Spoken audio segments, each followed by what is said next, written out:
이제 아이스 요원에서 미국의 한 여성이 엄마가 사살됐잖아요. 네. 근데 그 이후로도 파장이 계속 이어지거든요. 그 총력을 가했던 요원에게 마가 세력이 오히려 후원금을 몰아줘서 백만장자로 만들어주고 있다. 이게 어느 나라에서 일어난 일이라 하더라도 법적인 도덕적 책임을 물어야 할 그 사태인데, 그랬다가는 이민자 단속이 위태롭게 될까 봐, 위축될까 봐 마가 세력이 오히려 그를 부자로 만들어서 더 많은 사람들이 아이스 요원을 열망하도록, 그래서 더 많은 제3세계 인종 사냥이 이루어지도록 격려하는 거예요. 저 방식으로 돈으로 도덕을 덮어버리는 겁니다. 미쳐 돌아가요 아주 미국이. 마가가 왜 저렇게까지 이민자 단속에 현안이 돼 있냐. 네. 자, 미 국토안보부가 1억 명이 추방된 이후의 미국, 더 이상 제3세계에 포위되지 않은 나라의 평화, 미국의 국토안보부가 올린 겁니다. 미국에서 제3세계 출신 1억 명을 추방해야지 나라에 평화가 온다는 거예요. 1억 명을 추방해야지.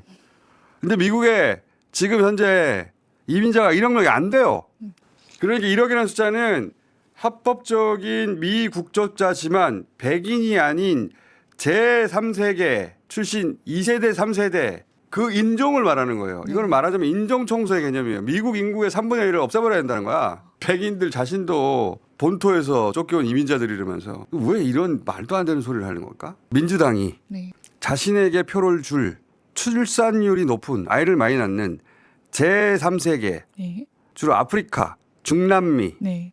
이슬람 출신 사람들을 대거 미국으로 유입을 시켜서 미국 땅에서 아이를 많이 낳아가지고 백인들을 소수로 만들려고 한다. 백인들을 대체하려 한다고 주장을 했어요. 근데 이 주장이 트럼프의 등장과 맞물리면서 이거를 침공이라고 부릅니다. 우리가 그렇게 침공당하고 있다. 이게 이제 경제적으로 어려워진 백인 중산층한테 먹힌 겁니다. 그래서 이들은 제3세계 인종 1억 명을 미국으로부터 추방해야 한다는 거대한 사명을 지금 띠고 있는 거예요.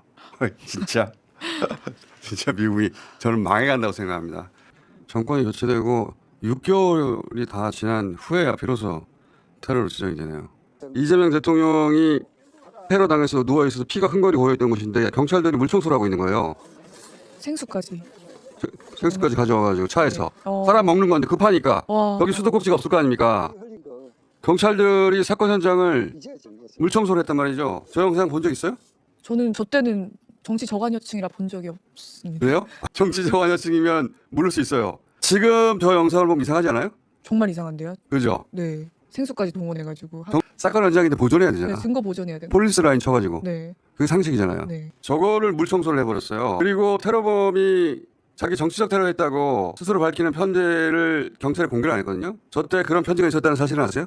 몰랐습니다. 모르죠. 네. 바로 그걸 노린 거예요. 정치 정황을 측은 모르라고 저런 편지도 공개를 안 했고 재빨리 사건을 묻어버린 거예요. 이 테러 사건을 어떻게 뒤집었냐면은 이재명이 부산을 무시해가지고 네. 부산에서 치료받지 않고 서울로 헬기 타고 갔다. 그런 뉴스를 본 기억이 있죠. 네. 본 기억이 있어요. 그렇죠. 그런 것만 보라고. 그 아. 순식간에 이재명 갑질로 만들어버린 거예요. 마치 준비한 시나리오가 있는 것처럼. 최은순 씨하고 사적인 관계를 하는 김충식 씨 다이어리가 발견된 적이 있는데 거기서 이 내용이 나왔어요. 손목사, 손목사. 세계로교회, 네. 아산 배방, 부동산 7억 물음표. 네. 테러범이 아산 배방에서 부동산을 냈어요. 아. 첫 차, 벤츠차가 쓰고 저기서 내리는 사람이 테러범인데 저 영상도 처음 보죠. 네. 자, 범행 현장인 가덕도로 가기 위해서 부산역에서 내려서 네. 지금 저기가 숙소가 있는 곳인데 숙소가 있는 곳으로 가야 하는데 역에서 처음 만난 저 벤츠 운전자가 자기를 숙소까지 태워줬다고 주장해요. 이게 믿기십니까? 믿기 어렵네요, 진짜. 그런데 저 벤츠 운전자가 아까 그 메모 손목사 세계로 교회의 신자예요. 이상하죠. 네. 이상해요. 당시 세계로 손목사는 그 이후로는 싸워서 헤어졌는데 그때는 전광훈 목사하고 같은 편이었어요. 테러범이 경찰이 공개하지 않은 네. 편지에서 자신이 전광훈 목사의 영향을 받은 걸 쓰고 있어요. 네. 저기 보면 자유마을이라고 있죠. 네, 자유마을. 기독교 주도의 자유마을 중심으로 자유마을이 전광훈 목사가 하는 겁니다. 아. 그리고 그 밑에 7억 물음표가 있잖아요. 네. 그러니까 손목사 세계로 교회 네. 이거는 그 벤츠 운전자고 네. 아산 배반 부동산은 이 테러범이 거기서 부동산을 실제로 했고 그리고 7억 물음표가 있으니까 이거 수상합니까? 수상하지 않습니까? 수상합니다. 이 사건은 간단한 사건이 아니에요. 인터넷 매체라든지 종이신문 이런 거는 아무나 할 수 있잖아요. 그죠? 네, 그렇습니다. 자유롭게. 공중파라든지 또는 채널이라든지 소위 종편 이거는 허가제도라서 다른 기업들은 못하게 하고 특정 기업 몇 개만 특별한 혜택을 주는 거죠. 예, 그래서 방송의 자유의 경우는 신문의 자유와 구별해서 네, 제도화된 기본권으로 이해하고 있습니다. 그래서 여기는 그래도 최소한의 공정성이라든지 공익성이라든지 이런 의무가 있는 거죠. 예, 방송법 등의 그 공적 책임의 의무가 있습니다. 그런데 제가 이거 어디라고 얘기는 안 하겠는데 특정한 사안의 경우는 무조건 검찰 편을 들어요. 꼭 정치적인 사건만 그럽니다. 이거 문제 없어요? 특히 지상파 방송 등 여러 가지 방송 유형들에 따라서 차별적으로 공정성에 대한 책임을 부여할 수 있도록 되어 있습니다. 이거는 이제 허가제로 여러 특혜를 받는 종편에 경고하는 겁니다. 그렇게 계속 해봐라, 니네. 그런 얘기예요. 종편들 주의하시기 바라고요. 남들 다 내는 세금을 그것도 엄청난 고액을 안 내고 혜택은 누리는 그런 공동체에 큰 해악이 되는 얌체들에 대해서 굉장히 집요하게 추적해서 끝까지 받아내는 걸로 지자체장 때부터 유명했거든요. 체납관리단은 지금 몇 명 채용하기로 했고 현재 몇 명 채용했어요? 500명을 일단 기간제 근로자를 모집을 하고 있는데 지금 현재 한 3,000명 정도가 지원을 해서 올해는 총 몇 명 뽑을 생각이에요? 4,000명 생각하고 있습니다. 지방 정부는 어떻게 하기로 했어요? 지방세, 네네. 그다음에 지방 세외 수입 이거 관리해야 될 거 아니에요? 그거는 행안부가 합니까? 예, 그건 행안부. 행안부에서 지방 네. 정부의 그 인원을 수시로 좀 보강할 수 있도록 세금 저기 떼먹고 또는 안 내고 있는 거 그거 이제 받아가지고 조세정이 실현되고 일자리 만들고 좋지 않습니까? 근데 그거 안 하려고 그러더라고 자꾸 부담된다고. 네, 인건비 부담 때문에 각 지방 정부 단위로 얼마가 체납됐고 지방세 얼마 체납이 됐고 대상자는 몇 명이고 요거를 관리할 인력은 몇 명을 뽑는지를 보고하도록 하십시오. 그럼 안 내고 있는 세금 걷어가지고 주면 되잖아요.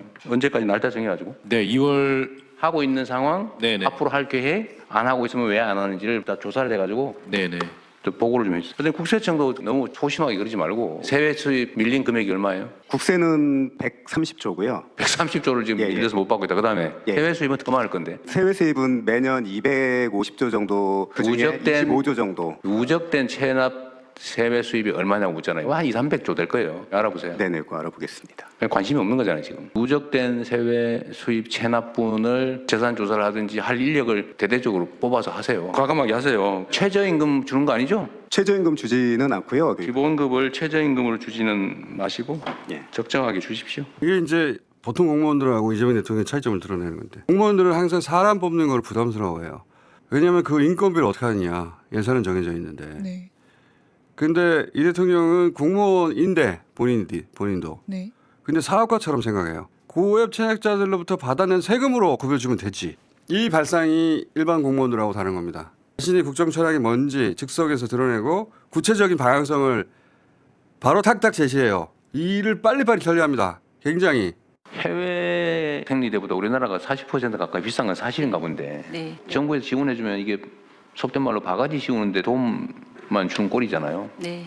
아예 아주 기본적인 품질을 갖춘 생리대를 싸게 만들어가지고 무상 공급을 하는 거 연구를 한번 해볼 생각이에요. 그런 게 아예 없는 것 같아요. 그죠? 네, 없습니다. 다 너무 네. 비싼 것만 있는 거죠. 선택권을 줘야죠. 소비자한테. 이런 식으로 하면 국가가 개입을 해야죠.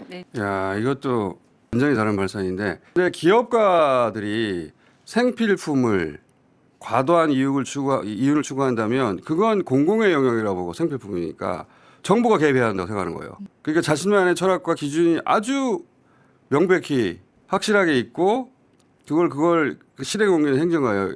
그래서 일할 때 공무원들에게 매우 무섭고 일을 너무 잘하니까 네. 그리고 이게 그 자리에서 바로바로 방향을 지시하니까 효율적인 무서운 상사예요. 아, 일은 참 잘한다. 공식 교회 시설은 물론 복음방, 센터, 기타 명칭을 불문하고 신천지 교회가 관리하는 모든 집회 가능 시설에 대해서 14일간 강제 폐쇄를 명합니다. 도방에 도착하는 대로 문을 열고 들어가서 검사를 시도하고 불응하면 현재도 이거 거부하는 것이 범죄 행위이기 때문에 체포를 우리가 할지 현행범으로 그 상황을 봐서 판단하겠습니다. 저 판단으로 이재명 지사가 다시 정치적으로 주목도 받게 됩니다.